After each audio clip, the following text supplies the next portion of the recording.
Olá, meus irmãos e irmãs de Ideal Espírita, vocês amigos e amigas que nos acompanham aqui na página Estação da Luz Espírita, muitíssimo obrigado mesmo pela sua companhia. A nossa página Estação da Luz Espírita não tem fins lucrativos, o objetivo é a divulgação da doutrina espírita. E é por isso que nós reunimos aqui esta sede de matérias espíritas para que possa atender às suas necessidades, estudo, lazer, pesquisa. Você encontra aqui na nossa página Estação da Luz Espírita os livros da codificação, obras suplementares, entrevistas, palestras e os programas da Web Rádio Estação da Luz de Natal e Web Rádio Cristo Consolador de São Paulo. Ou seja, um acervo que atenda às suas necessidades, sem fins lucrativos. O objetivo é a divulgação da doutrina espírita. E agora eu convido você para nos acompanhar na reprodução de mais esse trabalho imperdível. Muito obrigado mesmo pela sua companhia e vamos juntos!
Olá, chegamos aqui a mais um sábado e hoje a gente teve o prazer de ter, repetindo os nossos sábados com a gente, a Kátia Borloni, né, Sônia? Olá, Kátia, bem-vinda conosco. Olá, pessoal, muito prazer estar com vocês novamente. Um grande abraço a todos, que nós tenhamos um dia muito gostoso. Maravilha, vou até colocar aqui, a gente esqueceu de colocar a Kátia aqui, colocamos o nosso telefone aqui embaixo, para que quem puder participar, quiser fazer perguntas, a gente pode acabar. Elone, muito bem. Tem aqui os telefones, São Paulo, não, o prefixo é de Natal, né? O número é 5584-98185-3100. Para vocês que quiserem participar, ele está rolando aqui agora embaixo, para vocês participarem conosco aqui, ou ao vivo, ou então, quem está vendo no futuro, tem o telefone, mande o WhatsApp com as perguntas que vocês tiverem, com as dúvidas, com os comentários também, porque a gente aqui, vocês estão estudando junto com a gente está participando. Nós temos, assim, a honra de poder ter pessoas, assim, que... a semana passada a Kátia mostrou o livro dela, né, Kátia? Cheio, tá com ele aí, Kátia? Mostra pra gente, cheio de... Olha lá! Vocês acham que a Kátia está estudando? Maravilha, não tem como a gente não aprender com essa turma, né? Então, olha...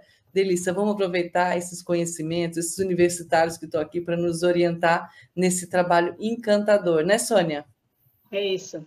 Muito obrigada mais uma vez pela presença, Kátia. Mais uma vez agradecemos, recordamos que queremos perguntas, comentários.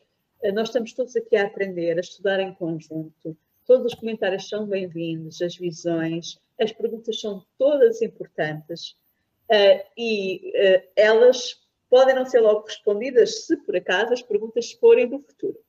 Porque nós não queremos dar spoilers. Mas, sejam do passado, sejam do futuro ou no presente, elas serão sempre respondidas. Nós guardamos e respondemos.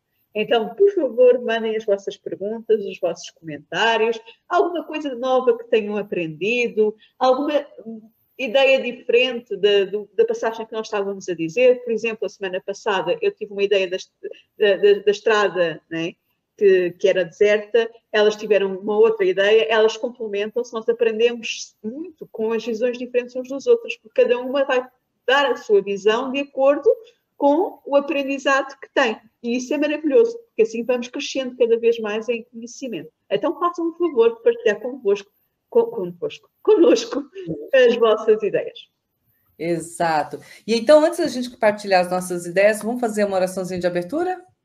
Só para a gente ficar conectada também com os nossos amiguinhos aqui do outro lado, que estão nos auxiliando na interpretação do texto, na apresentação desse trabalho, na energia maravilhosa que está aqui, gente. Então, vamos embora lá?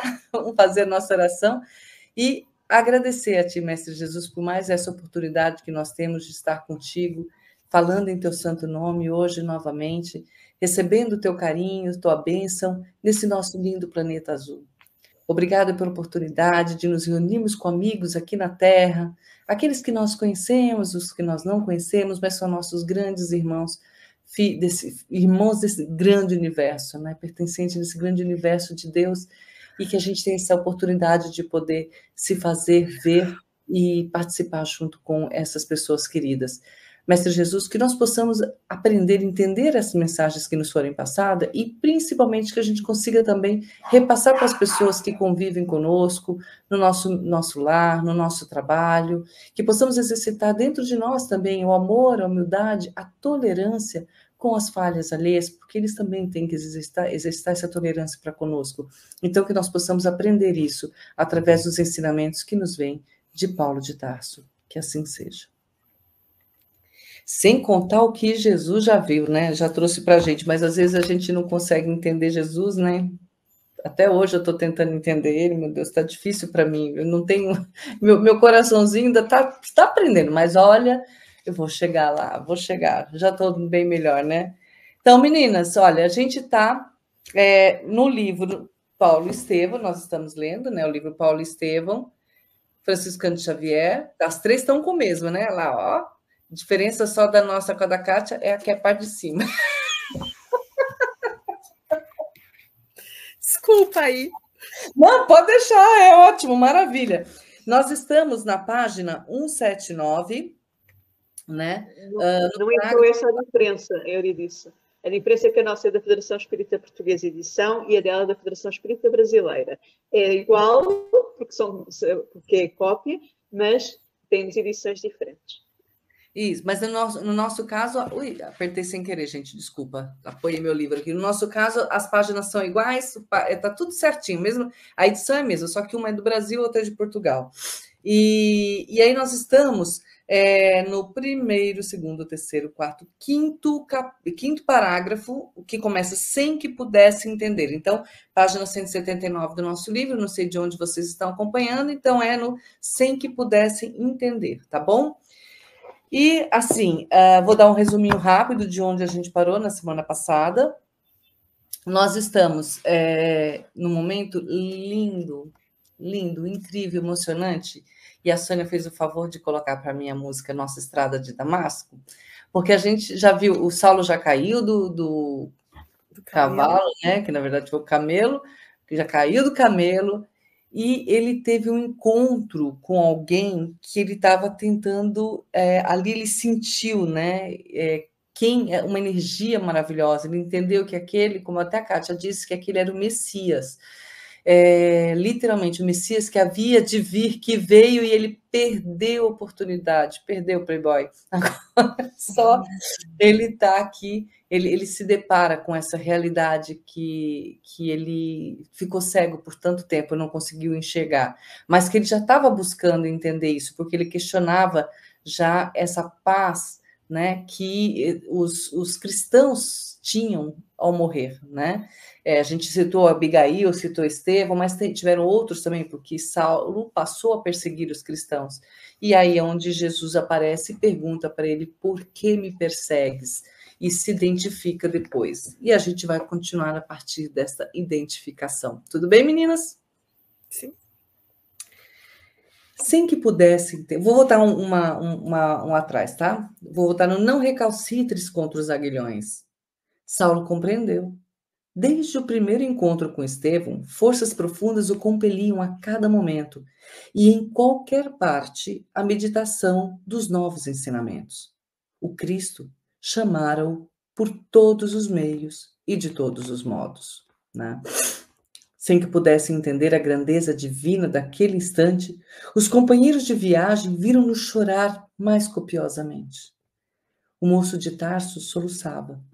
Ante a expressão doce e persuasiva do Messias Nazareno, considerava o tempo perdido em caminhos escabrosos e ingratos. Doravante necessitava reformar o patrimônio dos pensamentos mais íntimos.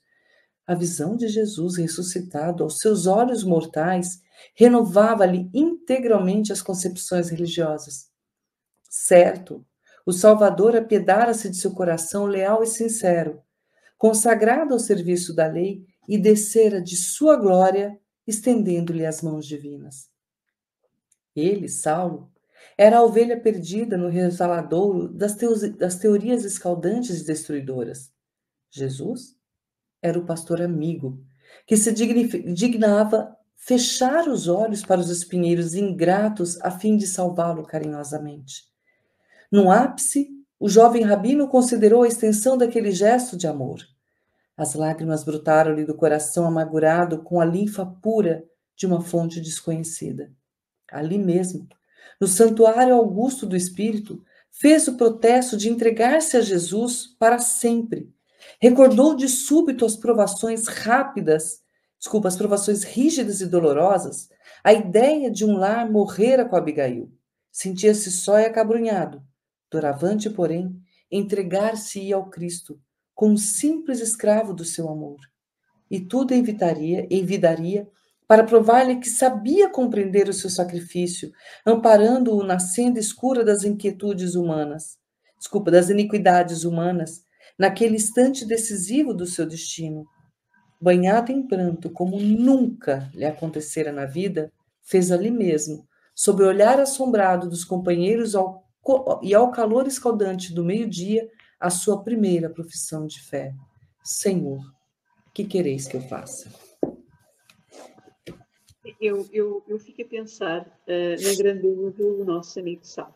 Nós até agora falamos sempre das coisas que ele tinha e que abafavam a sua essência.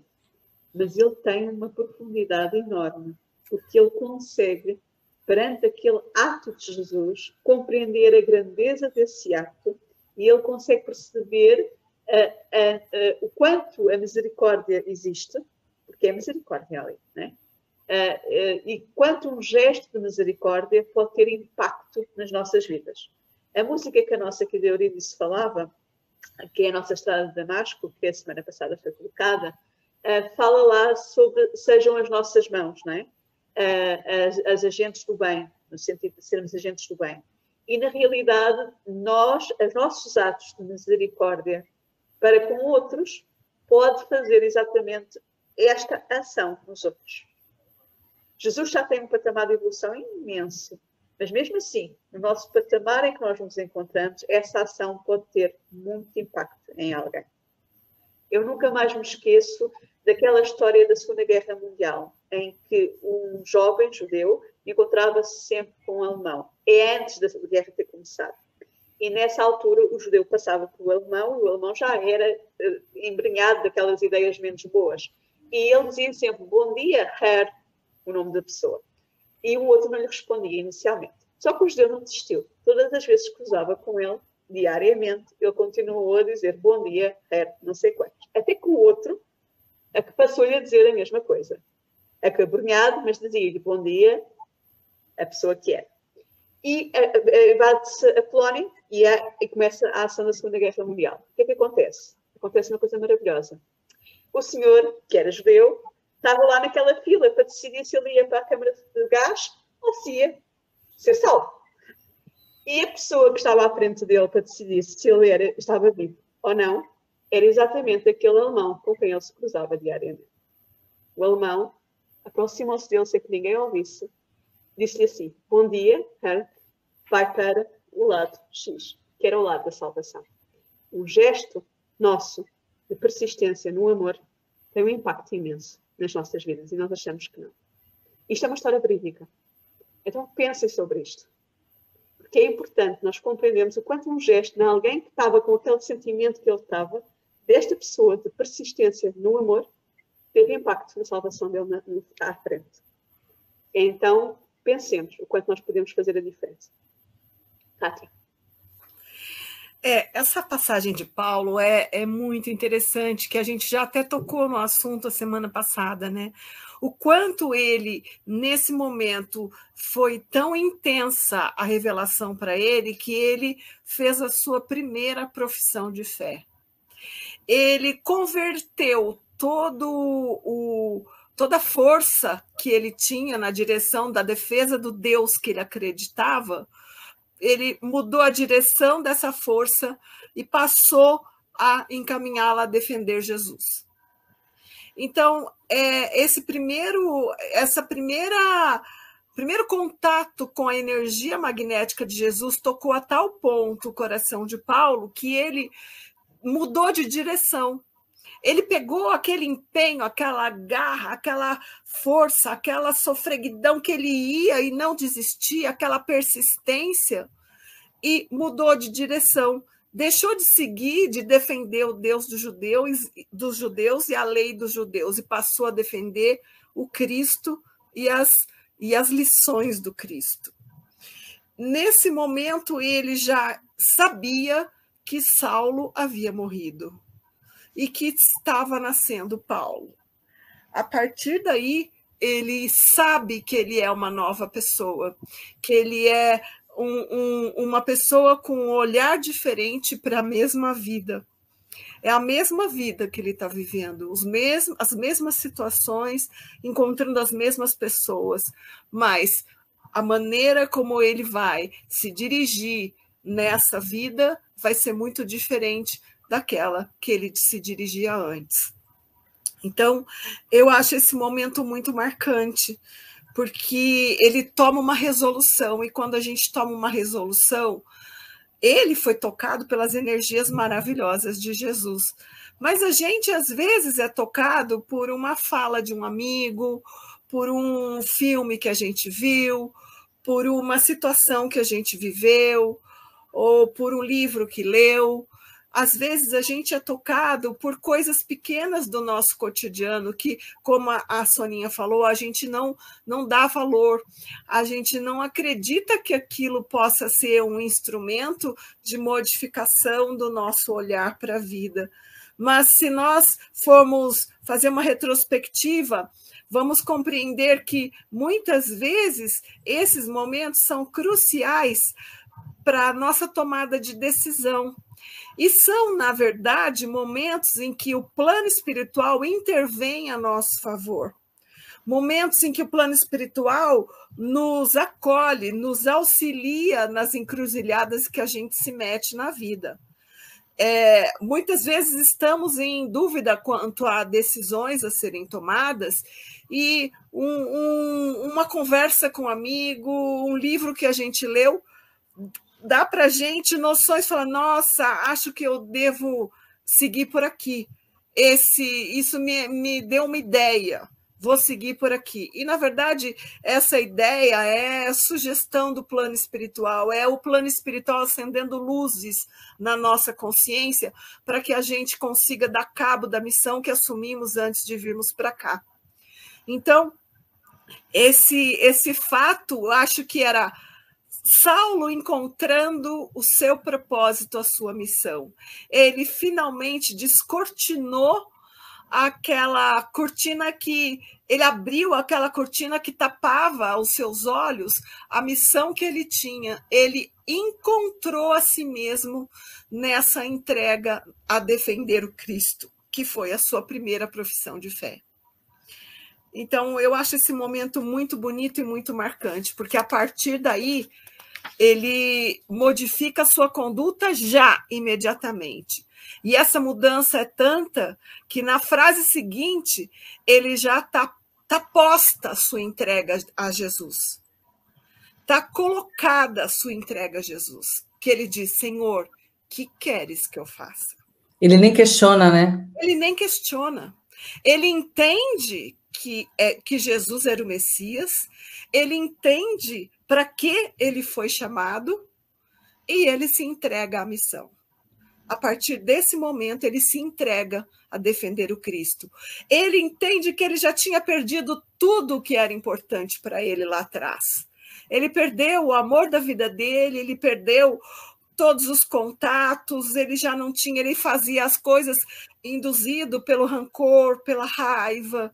E quando ele recebe esse amor que inunda, imaginem o quanto Jesus olhou para ele com amor.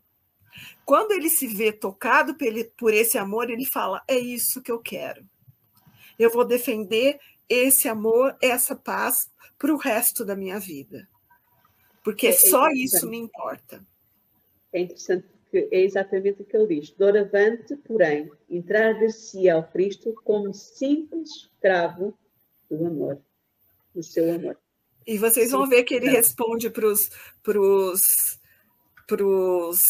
acompanhantes dele na viagem que ele já não era mais dono dele mesmo. Né?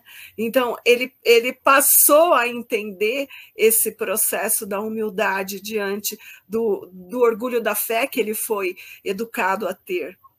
Ele passou a compreender o reverso da medalha, da moeda, né? Que a humildade é o caminho. E ele entendeu isso por conta do fato dele já estar maduro para entender, dele já estar pronto, já tinha passado por várias dificuldades e o espírito foi amadurecendo para encontrar essa resposta, porque ele já vinha se perguntando sobre isso. E quando ele encontra Jesus envolto nesse amor infinito, ele não tem como não se convencer de que essa é a verdade, de que é isso que ele quer para ele. Porque o magnetismo de Jesus não tem mais como explicar, né? Ainda o olhando com amor, o envolvendo numa certeza de que ele é o vaso escolhido, ele não duvida nunca, ele só pergunta, o que eu tenho que fazer? Como é que você me quer? Só isso basta e ele vai em frente, né? É interessante porque ele vê, ele sente, ele vislumbra, não é? E não, como a Euridice falava há 2 sessões atrás, nós não precisamos de ver, nós precisamos de sentir. Ele vê, neste caso, mas nós muitas vezes sentimos nas nossas dores o aplacamento do amor, da misericórdia divina. Nós começamos a olhar para o que já vivenciámos até agora, desde o início das nossas vidas até agora, nós vamos compreender a misericórdia divina nas nossas vidas. A grande questão é que nós olhamos sempre para a parte negativa. Mas se nós percebermos que mesmo nas partes negativas, nós aprendemos com elas, saltarmos e chegarmos aqui numa posição melhor interiormente, é uma visão completamente distinta da que nós estamos sempre agarrados.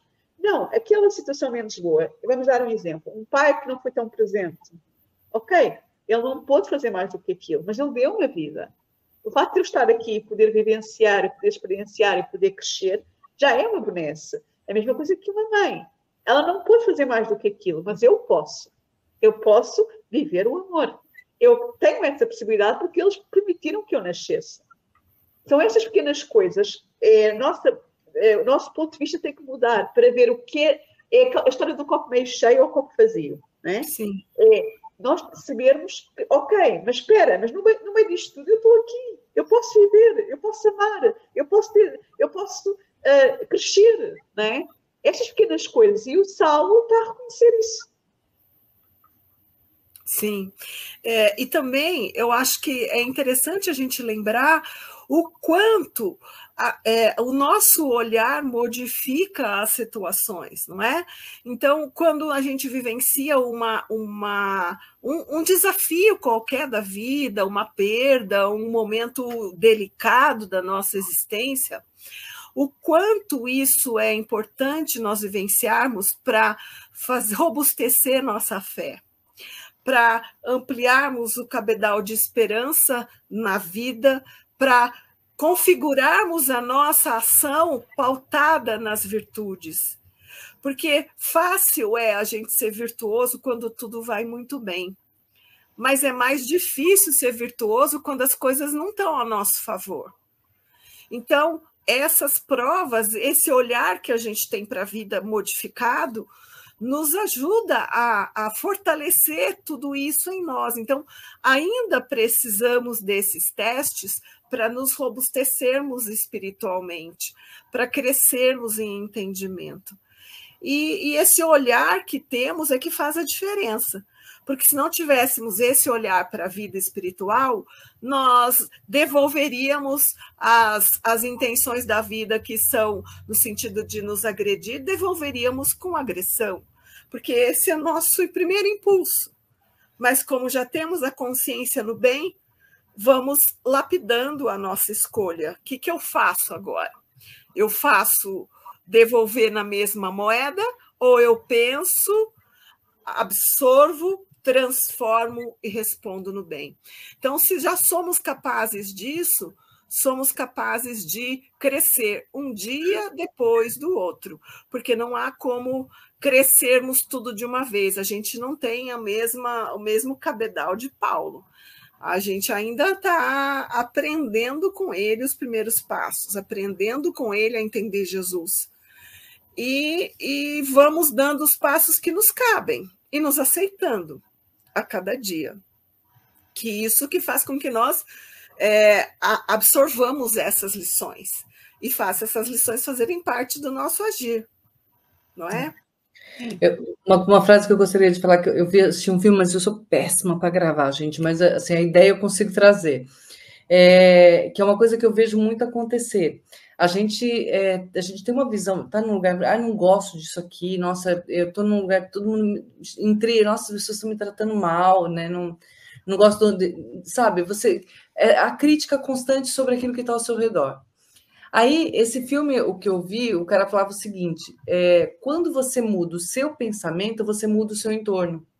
Mas não necessariamente porque o entorno mudou, é porque às vezes você está criando uma visão que nem existe, né? Então, se você muda o seu pensamento, você deixa de ver o que realmente pode existir e que possa te incomodar, e você vai ver as outras coisas.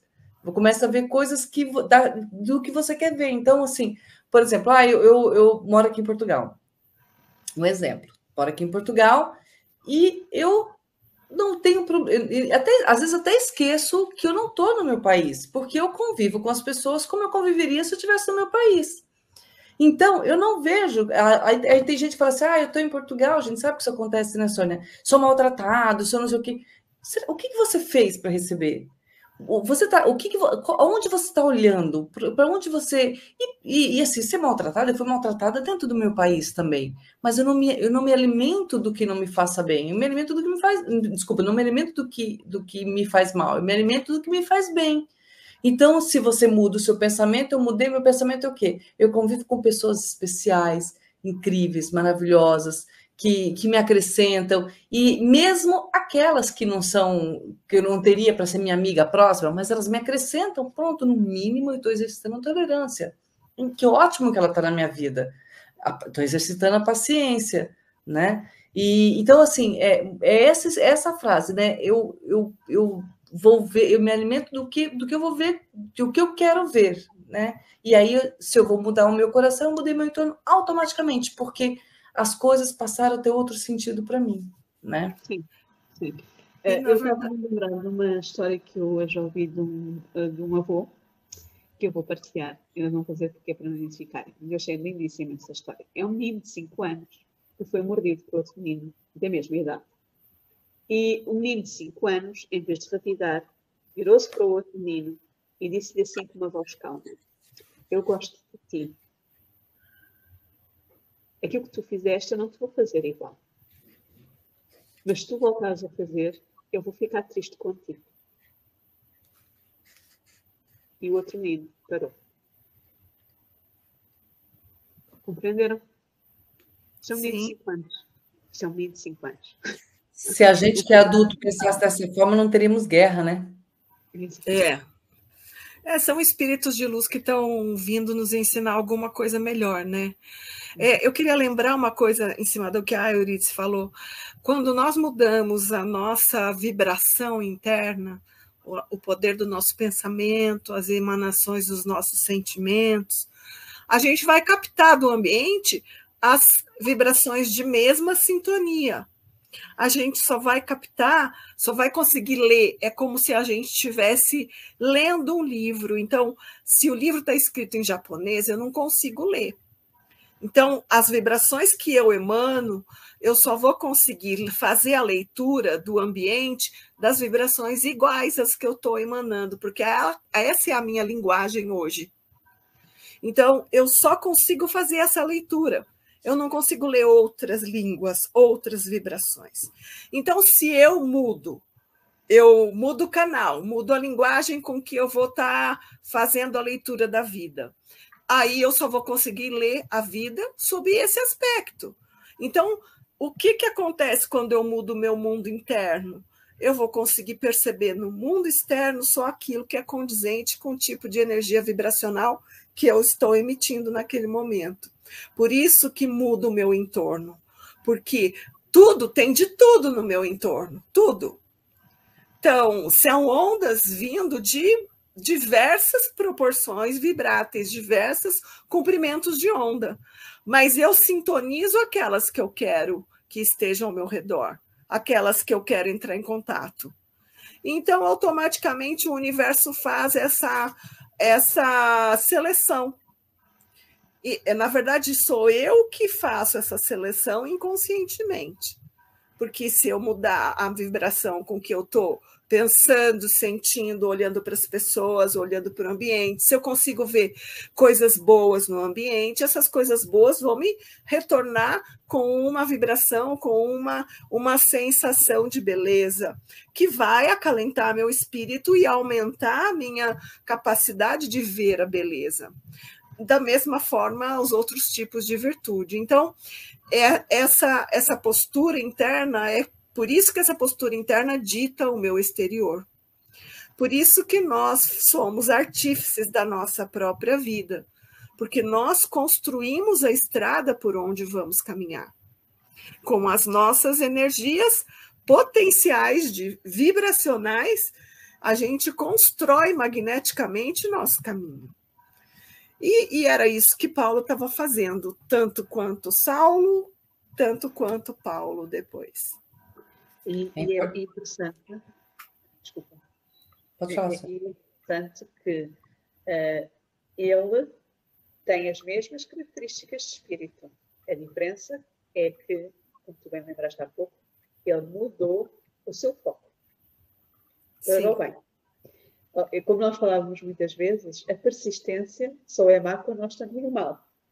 A persistência é boa quando nós estamos no bem. A qualidade de persistência não é uma coisa negativa. A negatividade é dada por nós, pelas nossas decisões, pela nossa forma de agir.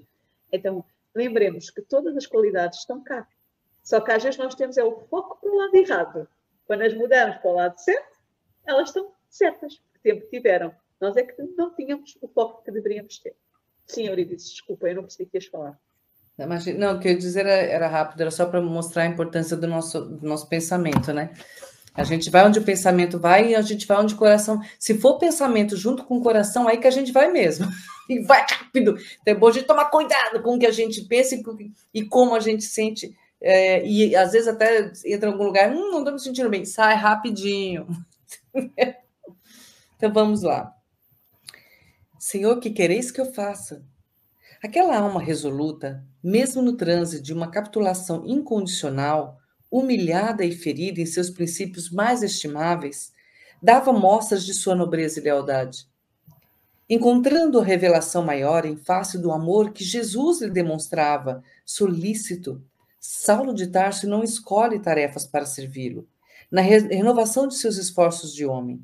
Entregando-se-lhe de alma e corpo como se fora ínfimo servo, interroga com humildade o que desejava o mestre da sua cooperação. É o que vocês falaram, ele se entrega mesmo, né? Foi aí que Jesus, contemplando-o mais amorosamente e dando-lhe a entender a necessidade de os homens se harmonizarem no trabalho comum da edificação de todos no amor universal em seu nome, esclareceu generosamente: levanta-te, Saulo.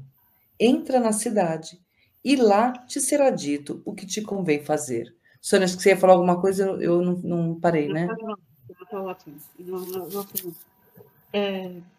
Foi aí que Jesus contemplou mais amorosamente, ainda mais amorosamente. Imaginemos como é que será isto que a Cátia falou. O amor que Jesus emana. Eu não consigo imaginar, não é? Nós só conseguimos deslumbrar. Mas o amor que o Espírito puro tem e transmite ao outro deve ser uma coisa extraordinária. E dá-lhe a entender, sem falar, portanto, transmite isso pela sua vibração, dá-lhe a entender a necessidade de os homens se harmonizarem num trabalho comum de edificação de todos. Nós estamos aqui para nos edificar em conjunto. O trabalho é esse, não é em separado, é em conjunto.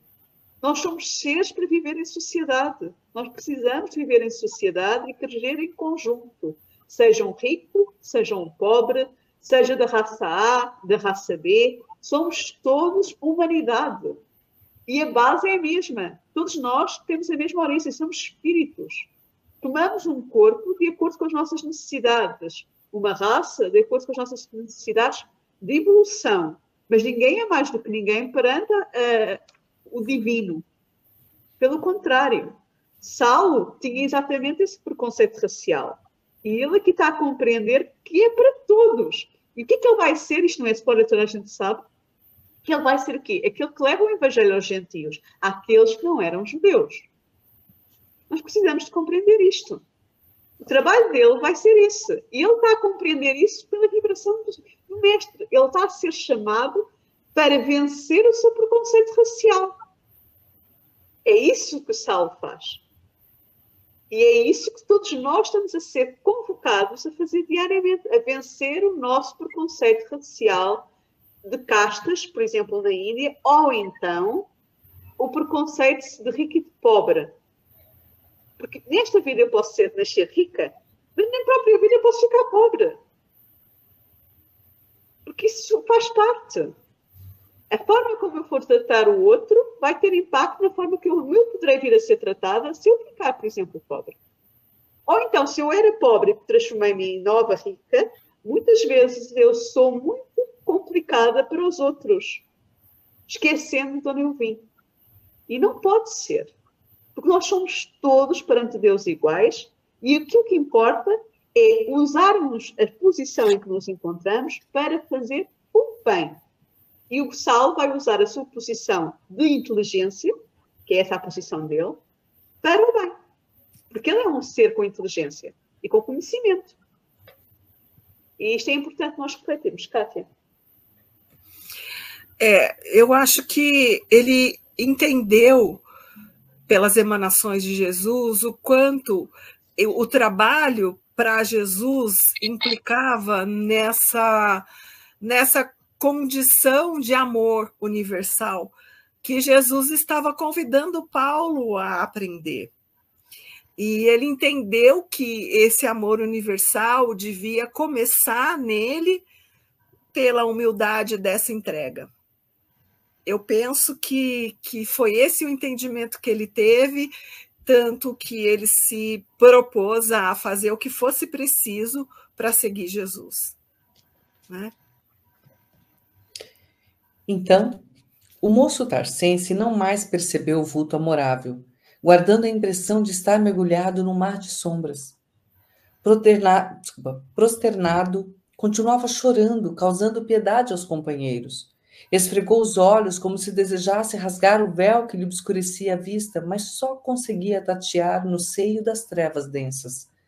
Aos poucos, começou a perceber a presença dos amigos que pareciam comentar a situação. Afinal, Jacó, dizia um deles, evidenciando grande preocupação, que faremos agora? Acho bom, respondia interpelado, enviarmos Jonas a Damasco, requisitando providências imediatas. Mas que se teria passado? Perguntava o velho respeitável que respondia por Jonas. Não sei bem, esclarecia Jacó impressionado. A princípio notei imensa luz nos céus e logo em seguida ouvi que ele pedia socorro. Nem tive tempo de atender porque no mesmo instante ele caiu do animal sem poder esperar qualquer recurso. O que me preocupa, ponderava Demétrio, é esse diálogo com as sombras. Com quem conversará ele? Se lhe escutamos a voz e não vemos ninguém, o que se passará aqui, nessa hora, sem que possamos compreender? Mas não percebestes que o chefe está em delírio? Objetou Jacó prudentemente. As grandes viagens com o sol causticante costumam abater as organizações mais resistentes. Além disso, como vimos, desde a manhã, ele parece acabrunhado e doente. Não se alimentou, enfraqueceu-se com o esforço desses dias tão longos que vimos atravessando, desde Jerusalém com grande sacrifício. A meu ver, concluía abanando a cabeça, entristecido, trata-se de um desses casos de febres que atacam repentinamente no deserto. E os nossos amigos somos nós, na vida. Quando acontece alguma coisa que a gente não consegue perceber o que é, porque eles viram a luz. Faz lembrar as aparições de Fátima. Eles também viram, né, no sol, que era a luz. Mas não conseguiram ver Maria. Que é que eles dizem que é Maria, não quer dizer necessariamente seja Maria, mas identificam um espírito como sendo a Maria. Mas estava lá um espírito. Só que um conseguia ver, os três espíritos, um conseguia ver, a outra conseguia ver e falar e ouvir, e a outra só conseguia fazer outra coisa. Portanto, mas os outros todos que viram a luz não perceberam o que é que era. É o que acontece aqui, gente. É a mesma coisa. Estou a fazer um paralelismo só para compreendermos. É a mesma coisa. Então, o que é que acontece? Nós, quando não temos uma explicação, procuramos na ciência. Eles estão a procurar naquilo que eles já conhecem. Provavelmente ele está com febre, está em delírio, né? Quando nós não conseguimos explicar isso, é a justificação que nós vamos encontrar. Não vamos ver para além da matéria. Temos essa dificuldade. E isso nós fazemos às vezes com os nossos de casa. Aqueles nossos de casa que têm mediunidade e que nós apelidamos que é outra coisa. E aconteceu durante muito tempo. Sim, Kátia. Eu entendo que essas pessoas não estavam prontas para tudo aquilo que aconteceu com Saulo. Elas não tinham a menor ideia do que estava acontecendo.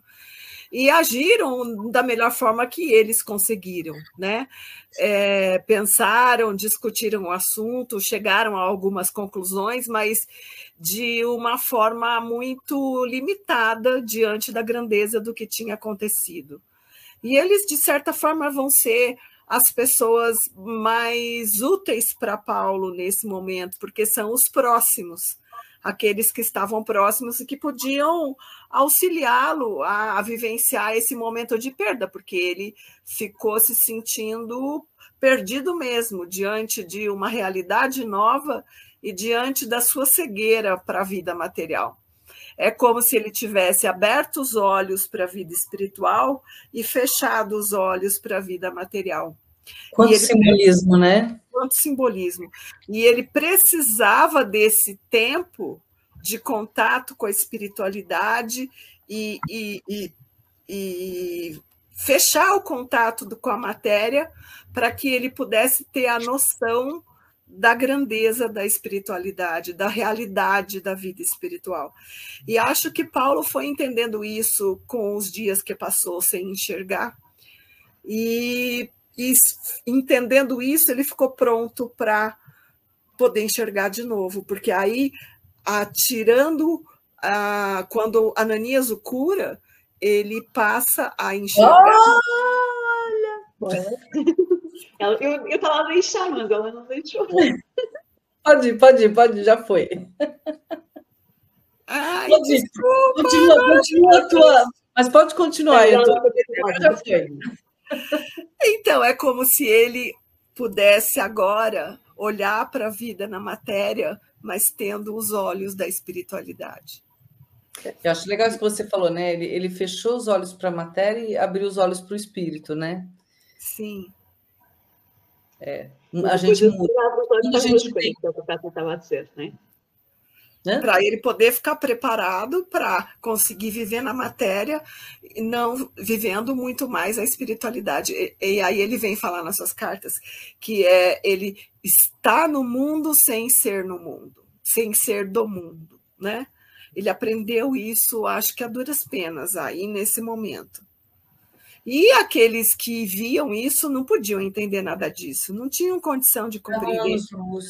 Eles só pensavam na questão prática da coisa. E agora, o que nós vamos fazer com o chefe que aqui está delirando, não está falando coisa com coisa, ele está conversando com ninguém, o que a gente tem que fazer agora? Devolver ele para Jerusalém, levar para Damasco, chamar alguém para ver o que faz? Então, eles ficaram conjecturando o que eles deviam fazer com Paulo naquela situação, né? Lembrando Era que eles estavam ali. Era o que eles tinham para dar, né? E não era qualquer pessoa ali, eles estavam com um grande homem do Sinédrio, né? O que eles vão fazer? O homem ficou doente, a culpa é minha, o que vai acontecer, né? Então, tudo isso entrou na pauta, né? Se ele mandou matar uns cristãozinhos, assim, só porque eles seguiam um tal do Nazareno, imagina o que eu vou fazer comigo se deixar esse cara cair do camelo, né? O camelo é mais alto que um cavalo, né? Vamos alto, exatamente. O velho Jonas,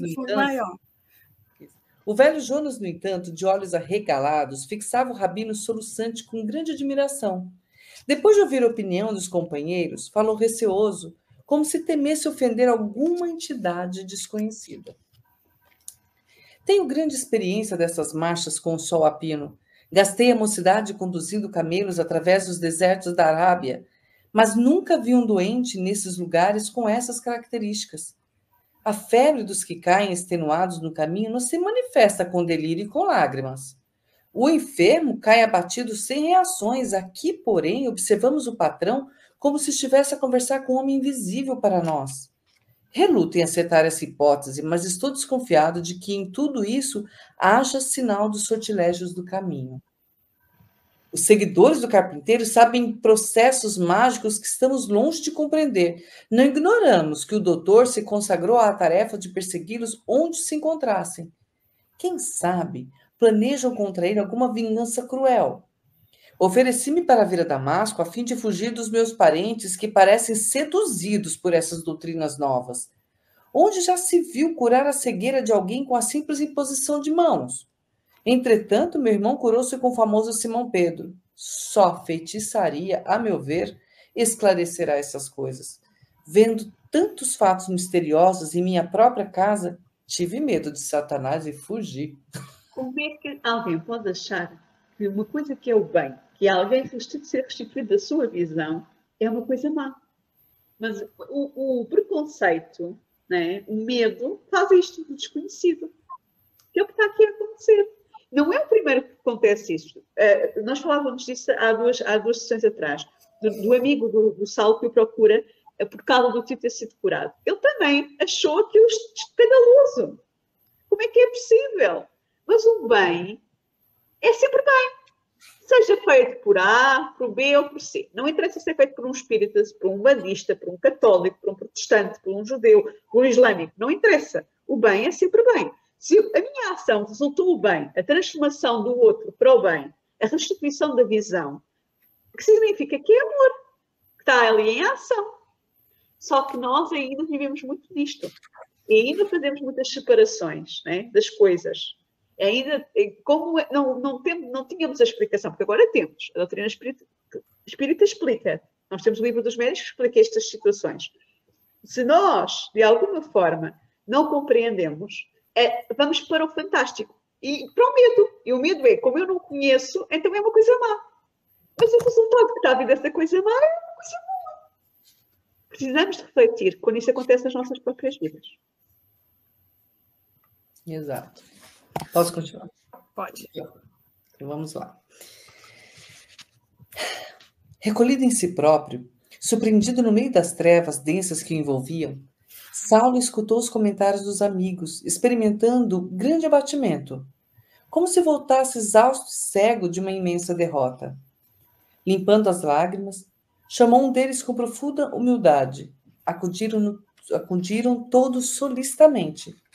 Que aconteceu? Perguntou Jacó, preocupado e ansioso. Estamos aflitos por vossa causa. Estais doente, senhor? Providenciaremos o que julgares necessário. Saulo fez um gesto triste e acrescentou. Estou cego. Mas que foi? Perguntou o outro inquieto. Eu vi Jesus Nazareno.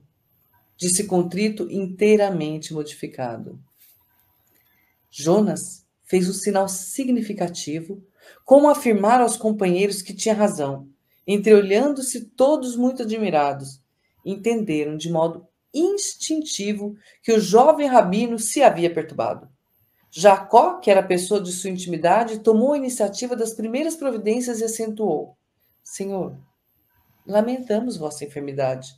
Precisamos resolver quanto ao destino da caravana. O senhor de Tarso, entretanto, revelando uma humildade que jamais se coadunara com seu feitio dominador, deixou cair uma lágrima e respondeu com profunda tristeza: Jacó, não te preocupes comigo. Relativamente ao que cumpre fazer, preciso chegar a Damasco sem demora. Quanto a vocês... E a voz reticenciosa quebrantara-se dolorosamente, como premida de grande angústia, para concluir em tom amargo: façam como quiserem, pois até agora vocês eram meus servos, mas de agora em diante eu também sou escravo, não mais me pertenço a mim mesmo. Olha a grandeza dessa fala. Não mais me pertenço a mim mesmo. Ele se entregou de tal forma que ele não tinha mais necessidade daquela pompa, daquele orgulho, daquela dominância que lhe caracterizava anteriormente. Eu não me pertenço a mim mesmo. É a mesma entrega e a mesma postura que a gente vê em todas as cartas dele. A mesma coerência com as atitudes dele a partir daí, que é viver para Jesus, viver a proposta do Evangelho. E eu acho esse capítulo, esse final aqui muito, muito lindo. O quanto nós podemos nos espelhar um pouquinho nele e lançar mão de algumas mudanças internas, não é? O quanto nós podemos tomar resoluções fortemente vinculadas a nosso propósito cristão e seguir adiante com elas. É como se carregássemos uma bandeira e desfraudássemos essa bandeira ao mundo inteiro através das nossas atitudes. A gente não precisa dizer sobre o que contém a bandeira. A gente precisa viver aquilo que a gente carrega conosco. E eu acho esse exemplo de Paulo tão tocante, que faz a mim, no fundo do meu coração, me dá força para tomar as decisões menores e pequenas, porque a dele foi tão grande, tão radical, que eu não conseguiria tomar. Mas decisões pequenas de como levar a minha vida, de como lidar com os sentimentos, com a reação que a vida causa dentro de mim, eu percebo que eu posso fazer pequenas coisas. Quando eu vejo o quanto ele fez, eu entendo que para nós também há a possibilidade de fazer algumas coisas. E isso me toca profundamente o coração. Essa postura dele, essa entrega absoluta. Que é uma coisa assim, eu queria um dia ser como ele. Sônia? Eu estou chorando, você já percebeu. E eu não consigo aqui sequer falar. Eu estou muito longe desta entrega. E isso é a consciência que eu tenho. O quanto eu estou longe desta entrega de Sal. Ele veste-se de tudo. Dos cargos, dos amigos, de tudo. Ele fica totalmente só, mas com Cristo. E na realidade ele não vai ficar só, nós vamos perceber isso depois para a frente, né? Vai encontrar outras pessoas pelo caminho. A Kátia já contou algumas. Sim, mas eu não vou falar sobre isso, que é para dar mais spoilers. Ai, desculpa aí. Não faz mal, querida, então faz parte, eu também já fiz isso antes. E o que acontece é que nós, às vezes pensamos que ficamos sós. E não, nós estamos sempre com alguém presente nas nossas vidas. No caso dele, ele teve Jesus. No nosso caso, nós temos Jesus, que é o nosso bom pastor, e temos o anjo da guarda, que ele também tem, mas que aqui não está representado, mas está lá, como escudeiro que ele é. Temos os benfeitores e aqueles que nos amam. Aqueles que nos amam no plano espiritual. Eles não nos deixam de amar só porque partiram para o outro lado da vida. E continuam a cuidar de nós se tiverem essa possibilidade. Mesmo que eles não tenham essa possibilidade de fazer diretamente, eles continuarão a amar-nos e a pedir a quem pode. Não é? Então, não é impossível nós voltarmos a encontrar e também não é impossível nós conseguirmos vencer. Claro que, como a Cátia falou, eu senti-me tão pequena, por isso fiquei neste estado, que vocês estão aqui a ver. Mas, na realidade, é uma beleza imensa. No dia que nós chegarmos aqui, estamos num patamar elevadíssimo. E ele já estava. Vejam só, agradeço. Até agora temos falado sempre de sal orgulhoso, sal aquilo, sal aquilo outro. Nós também somos. No nosso momento da nossa libertação, que é a libertação dele aqui, né?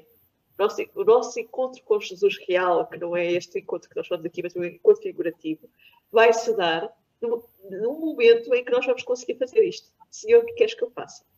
Mas nós temos um exemplo mais atrás. A Maria de Nazaré. Eu estava a ouvir isto desde da primeira hora que estamos a ouvir esta passagem, estou-me a lembrar de Maria. Senhor, faça-se a vontade da tua serva, da tua escrava. É a mesma coisa. Só que ele aqui é Jesus. Ela era diretamente com Deus. Mas aqui é Jesus. Ele está a dizer, faça-se o que vós achais que é melhor. No dia que nós conseguirmos nos encontrar, aquela frase que nós dizemos maquinalmente no Pai Nosso, né? Nós dizemos, né? Faça-se a vontade do Senhor, essa frase, no dia que nós conseguirmos dizê-la com propriedade, com o sentido de que, ok, às vezes é preciso vir a dor que é o prelúdio da cura. Então que venha. Eu tenho capacidade para a vencer se ela vier. É este entendimento. Mas se ela não vier, vêm outras coisas que eu também tenho capacidade para executar. Como, por exemplo, alguém bater à minha porta pedindo ajuda. Eu tenho essa possibilidade de fazer a minha parte na criação divina. De ser irmãos, de amparo uns aos outros. Então, nós precisamos de sair de nós próprios. O nosso amigo Saulo, neste momento, está-se a despir de tudo. Entregando-se completamente ao Cristo no amor. Então, que nós um dia consigamos fazer o mesmo.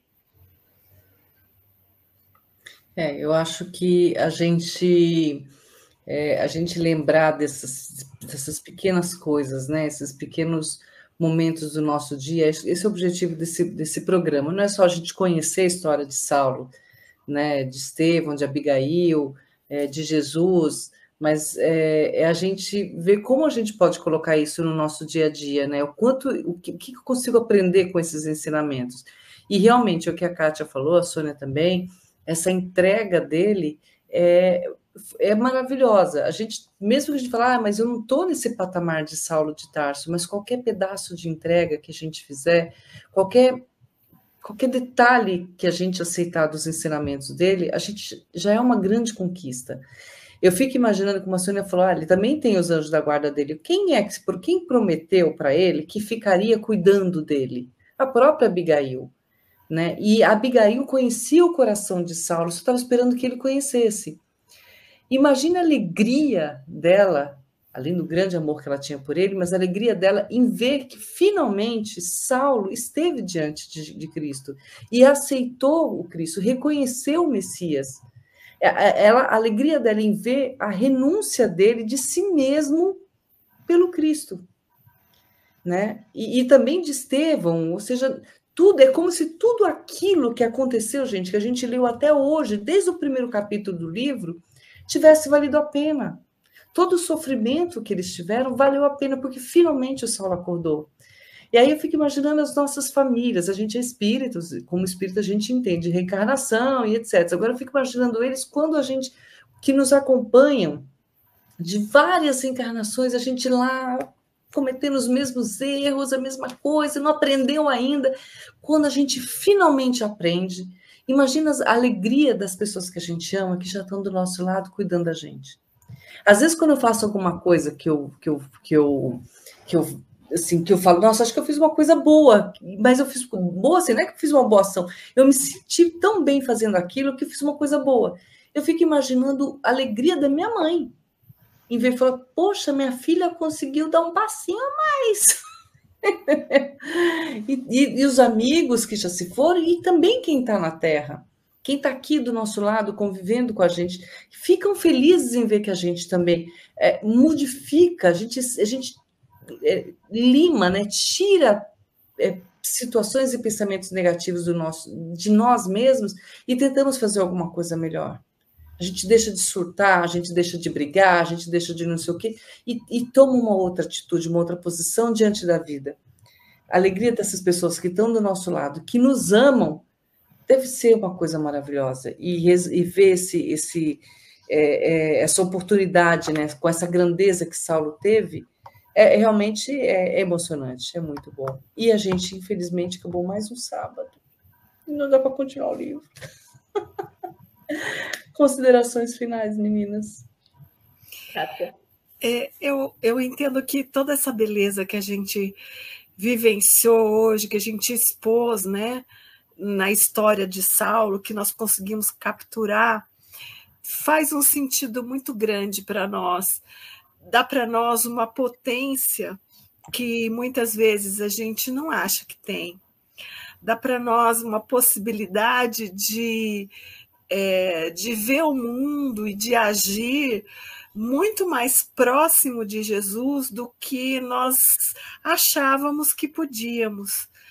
E nós vamos ver no decorrer do livro o quanto uma missão grande, grandiosa como essa do Paulo, se faz com pequenas atitudes, pequenas escolhas feitas diariamente a partir do cotidiano.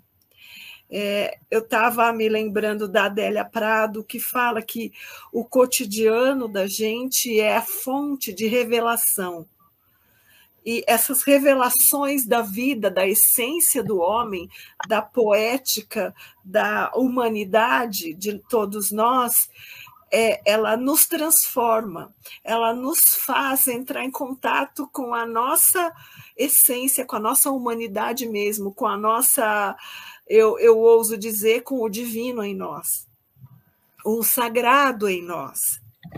E é na cotidianidade, nas escolhas do dia a dia, nas dificuldades do dia a dia, nos desafios que nós assumimos, que nós conseguimos encontrar nós mesmos e encontrar Deus em nós.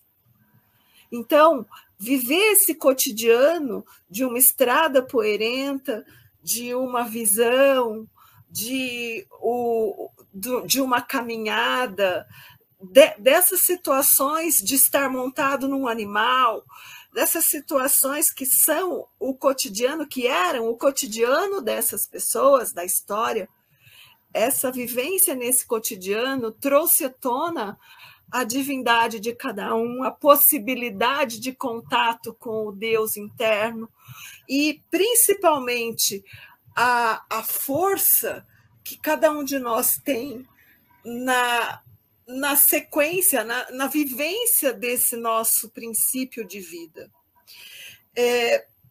Tudo isso conta para mim que eu posso muito mais do que eu tenho feito. Conta para mim que eu posso abrir mais horizontes para mim mesma do que eu tenho feito. Que eu tenho condição de olhar para mim e encontrar muito mais do que eu imagino que sou. Não só do lado bom, como do lado que eu preciso consertar. E muitas vezes a nossa impossibilidade de entrar em contato conosco mesmos nos coloca numa defesa a partir do nosso orgulho, a partir da vaidade, a partir do egoísmo. Eu me defendo da vida e não deixo o meu verdadeiro eu, capaz dessa entrega, aparecer no mundo. Então, eu lendo tudo isso, cada vez que eu leio mais, eu percebo que, como a Soninha falou, o quanto eu ainda estou longe, mas o quanto eu posso e não faço. Isso. Então é um alerta para nós mesmos, né? Porque essa fé que ele tem, essa certeza que o consome, é que faz com que ele nunca arrede pé dessa missão que ele assumiu nesse exato momento, dessa profissão de fé que ele faz nesse exato momento. E esse Paulo, a gente vai desvendá-lo até o final do livro e durante as cartas que ele escreve. ao entender as cartas que ele escreve. É essa fé e essa profissão de fé, essa entrega, como a gente falou, fica escancarada a partir daqui. E nunca a gente consegue duvidar que essa entrega vem antes de Paulo, onde quer que ele chegue. Exato. Sônia? Muito obrigada, gente, por mais um dia. Na minha opinião. Então, eu vou deixar o termo do programa para ti. Eu só quero dizer que eu me senti muito pequenina exatamente por isso. Pela constatação que eu podia fazer mais do que na realidade faço. E acho que isso é talvez um dos ensinamentos maiores deste livro. Nós podemos fazer mais do que fazemos, se nós quisermos. Obrigada, Cátia, por essas palavras, porque elas são mesmo aquilo que eu senti. Grata. Eu que agradeço. Maravilha. Então, olha, hoje a gente vai fazer um encerramento. A gente não consegue, infelizmente, a gente não consegue colocar mais músicas, temos direitos autorais, mas eu vou fazer uma oração, que é uma oração, uma psicografia de Emmanuel para Chico Xavier, tá? Antes disso, vou dar os nossos recadinhos. Kátia com a gente de novo, graças a Deus, neste sábado, falando sobre Epístola aos Tessalonicenses. A gente aqui vendo a carta de Paulo para os Tessalonicenses. Vamos tentar entender o que estava acontecendo em Tessalônica, que a nossa querida Kátia vai nos orientar. E depois, no outro sábado, nós estaremos com a Renata falando sobre a última parte na verdade, finalizando, né, a primeira parte no Caminho de Damasco, 8ª leitura, capítulo 10, sábado, Brasil, 16 horas, Portugal, 20 horas. Então, deliciosamente, a gente vai fazer dar continuidade na leitura desse estudo, na leitura sobre tudo aquilo que o nosso Saulo de Tarso vem trazer. A gente aqui no livro Paulo Estevão, vamos entender também um pouco mais, vamos presenciar algumas cenas que citam essas cartas, né, Kátia? E vamos estar com vocês aqui fazendo esse estudo maravilhoso aqui junto, tá bom? Peraí que eu deixo, como é que eu tiro? Tá aqui. Então, olha, meninas, uma delícia estar com vocês. Sônia, Kátia, muito obrigada. Vamos deixar a Kátia descansar agora, a gente só volta com a Kátia no mês que vem, né? Exceto nas epístolas, que toda terça ela está lá, né?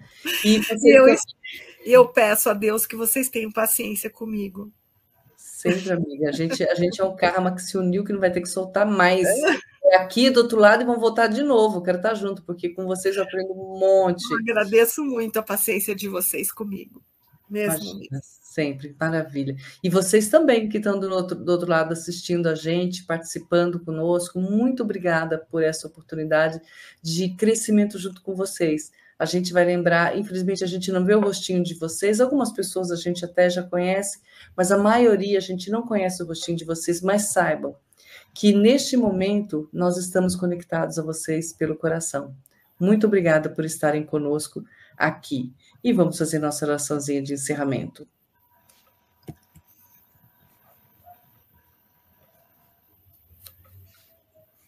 Nosso Pai, que estás em toda parte, santificado seja o teu nome no louvor de todas as criaturas.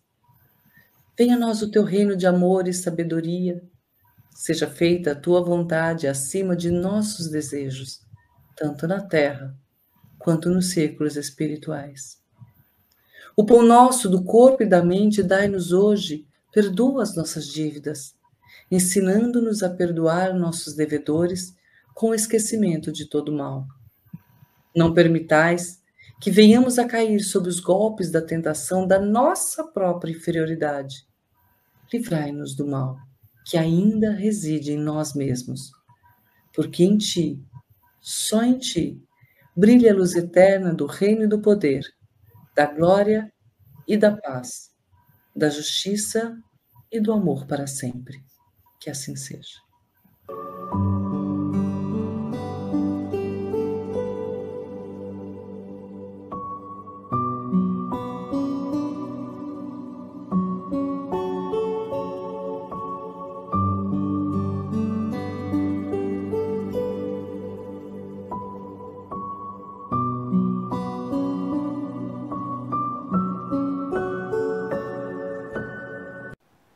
chegamos ao final da nossa atividade. Muitíssimo obrigado mesmo pela sua companhia e espero você no próximo evento.